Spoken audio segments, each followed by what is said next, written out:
ఒకసారి ఆలోచించు, నీకు నేను ఇలా చెబితే ఎలా ఉంటుంది? నువ్వు ఎన్నోసార్లు మరణించావు, మరియు ఈ క్షణంలో కూడా ఇతర ప్రపంచాల్లో నువ్వు బ్రతికే ఉన్నావని. ఏమైతే నువ్వు ఇది వింటున్నప్పుడే నీ మరో రూపం మరో బ్రహ్మాండంలో వేరే జీవితాన్ని జీవిస్తున్నదంటే ఇది సైన్స్ ఫిక్షన్ కాదు. మహర్షి వశిష్ఠుడు ఆయన ఈ సత్యాన్ని భగవాన్ శ్రీరామునికి వెల్లడించాడు. ఈరోజు నువ్వు యోగ వశిష్ఠం నుండి అత్యంత ఆశ్చర్యకరమైన కథను వినబోతున్నావు. అదే రాణి లీల కథ. ఒక కథ ఇది నిరూపిస్తుంది ఈ ప్రపంచం నిజం కాదని. రాజు పద్మ ఓ ధర్మపరుడు, మహనీయుడు. రాణి లీల భక్తి శ్రద్ధలతో నిండిన పవిత్ర హృదయం కలది. ఒక రాత్రి రాజు అకస్మాత్తుగా మరణించాడు. లీల అతని చల్లబడిన దేహాన్ని ఆలింగనం చేసుకుని ఆమె కన్నీళ్లు అతని ఛాతిపై జారుతూ దేవతలను ప్రార్థించింది. నా భర్త ఎక్కడికి వెళ్ళాడు? ఈ మరణమనే విషయం ఏమిటి? ఆమె ధ్యానంలో కూర్చుంది, దేవి సరస్వతిని ఆరాధిస్తూ. దేవి ప్రత్యక్షమైంది.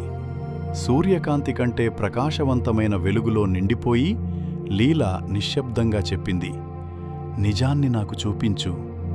సరస్వతి ఆమె నుదుటిపై తన స్పర్శ. ఒక్క క్షణంలో లీల మరో రాజభవనంలో నిలబడి ఉంటుంది. అక్కడి దీపాలు, నేల, గుమాస్తాలు అన్నీ తన రాజమహల్లాగానే ఉంటాయి. అప్పుడు ఆమె చూస్తుంది ఆమె భర్తను, జీవంగా, నవ్వుతూ, నడుస్తూ. లీల ఆశ్చర్యంతో ఊపిరి తీసుకోలేకపోతుంది. ఇక్కడ బ్రతికున్నాడు, అక్కడ చనిపోయాడు, ఇది ఎలా సాధ్యం? సరస్వతి చెబుతుంది, ఇది అతని గత జన్మ, చైతన్యంలో ఇంకా నడుస్తున్న ఒక జ్ఞాపకం. లీలా గ్రహిస్తుంది, ప్రపంచాలు ఒకదానిపై మరొకటి స్వప్నాల్లా పొరలుగా ఉన్నాయని. ఇద్దరూ మరో లోకంలోకి ప్రవేశిస్తారు. ఒక అడవి, నిశ్శబ్దం, పవిత్రత. ఒక ఋషి వృక్షం కింద ధ్యానంలో కూర్చున్నాడు. అతని వలయం అనాదికాలపు శక్తిలా ఉంటుంది. లీలా నెమ్మదిగా అడుగుతుంది, ఇతను ఎవరు? సరస్వతి సమాధానం, నీ భర్త, అతని తదుపరి జన్మలో. లీలాలా మనసు కంపిస్తుంది.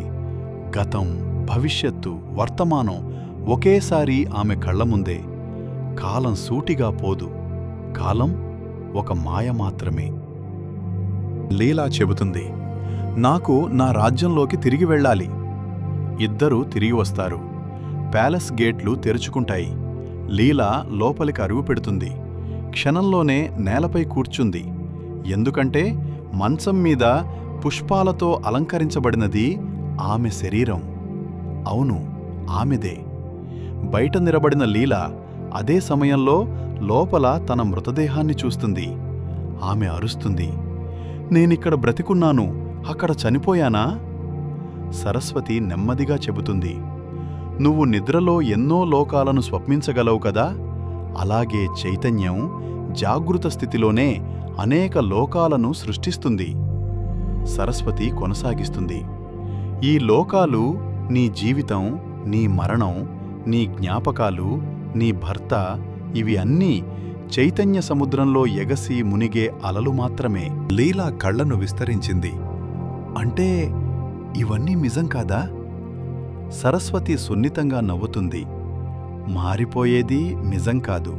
శరీరాలు వస్తాయి, పోతాయి, లోకాలు పుడతాయి, నశిస్తాయి. నిజమైంది ఒక్కటే, ఆత్మ చైతన్యం, నీవు. లీలా అర్థం చేసుకుంటుంది. ఆమె బాధ కరిగిపోతుంది, మరణ భయం నశిస్తుంది. ఆమె నిశ్శబ్దంగా నిలబడుతుంది, శుద్ధ చైతన్యంలా. ఈ కథ లీలా గురించి కాదు, ఈ కథ నిన్ను గురించి. నీకు ఎన్నో జన్మలు ఉన్నాయి, నీవు ఎన్నో లోకాలలో ఉన్నావు. ఇప్పుడు వినిపిస్తున్న ఈ ప్రపంచమే నీ స్వప్నం. నీవు మేల్కొన్న రోజున నిజం తెలుస్తుంది.